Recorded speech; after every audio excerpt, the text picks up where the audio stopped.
grade ones. Today we're talking about our actions and how our actions affect other people. So if you were fighting with your sibling, maybe you're fighting over you both want the same toy. How's that going to make your sibling feel? Kind of sad, I bet. It would hurt their heart.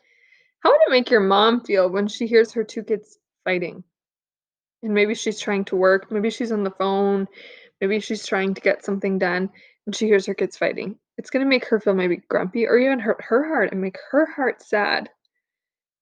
But what if instead of fighting with a sibling, your actions were taking care of your sibling? Maybe you took your sibling to play with them because you knew your mom was busy, so you wanted to keep them out of her way, and you played nicely together, you helped out, maybe you helped them get a snack. How would that make your sibling feel?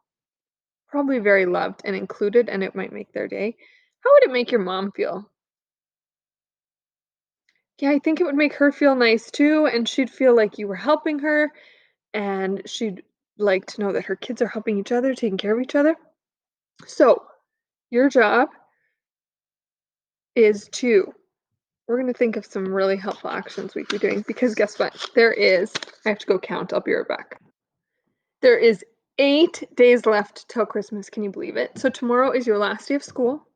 Today's our last day of meets, but there's still 8 days left to Christmas counting today.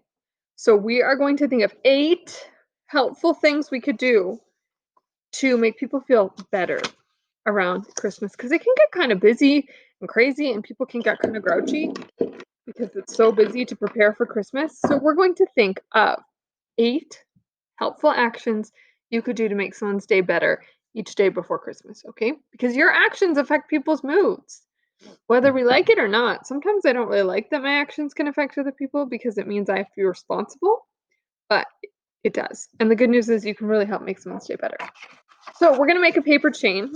You're gonna need to cut out 8 strips of paper. Okay, so I'm starting to cut some. And I'm gonna help you think of a couple, and then you're gonna think of the rest. So you need to make a chain of 8 ideas. So I cut a strip off my piece of paper. It's nice and thick so I can write on it. So I'm gonna say, wash the dishes. That would make somebody's day better. Mr. Ponessa didn't have to wash the dishes. I'm sure he'd like that surprise. We usually take turns, but maybe on one of his days to wash the dishes, I'll just do extra. Then you're gonna take it and you're gonna roll it into a loop. So I put wash the dishes, maybe that's something you can do too in your house. And then, or unload the dishwasher without being asked is another good one.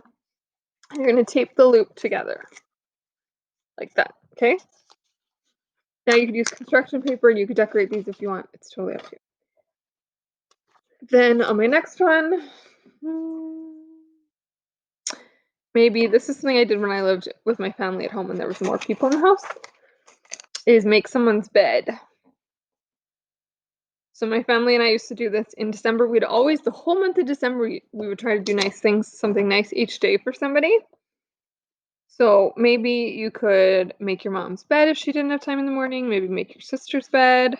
Because it's so nice when you come into your room and your bed is nice and made. I love a nice made bed. So that would be a really nice one if I didn't have time in the morning. Then you're going to stick that through the loop. Whoop. And you're going to make it a loop and tape or glue it together.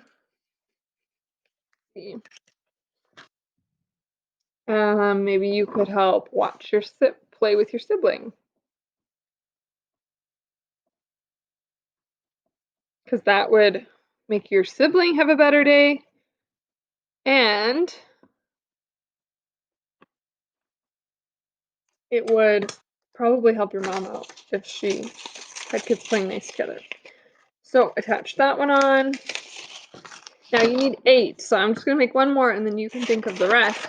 Then each day you cut one of them off, or not cut, you're gonna have to find a way to open it carefully. I'll show you how after. Each day to find your task, your challenge for the day.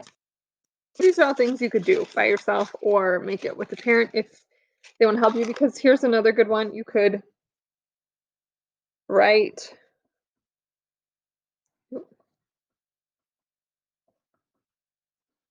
Christmas cards for seniors. So here is the thing. Some people that are older can only live in a place where there's people that can help them with stuff. So and the thing right now with the pandemic is that their family might not be able to come visit them very much, and maybe their family lives far away, and they might be lonely at Christmas time. So you could write or decorate or make a Christmas card and drop it off at the seniors' home. Like in Spruce Grove, I think there's Copper Sky, I think is the name. Or in your town, you could see if there's one. So you could drop off Christmas cards, or if you wanted to, um, that's something you need a grown-up's help for, though. Or you could take some food to the food bank with a grown-up's help. That's a helpful action that would make someone stay brighter. So you need to think of 8 things that you can do either by yourself or with a grown-up's help. But if you need a grown-up's help, check with them first before you write it down. You might need their help to write these out anyway, but you can also draw a picture to help you remember. When your chain has 8 links on it, you can find somewhere in your house to hang it, or maybe you want to keep it on your Christmas tree. And then each day it's like an advent calendar. You're going to take one off. So see, we're going to take one off and read it. Write a Christmas card for seniors. So you have to be able to take it off carefully that you can read it and do that helpful task for the day. Because the thing about helpful tasks is it's going to really have an impact on the person you're doing it for and make someone's day better. But we talked about this with our Advent stuff too. It kind of is like a Christmas present for Jesus too, because he loves everybody and he lives in everybody's heart. So when you're helping a person, you're also helping Jesus, and it's his birthday coming up at Christmas. So that's an extra nice birthday and Christmas present you can do for him to help prepare your heart. So I hope you think of some great helpful tasks, and if you think of any really cool ones, you could even take a picture of them and put them in the slide because I'd love to see your ideas to add to my own chain. Okay, have a great day.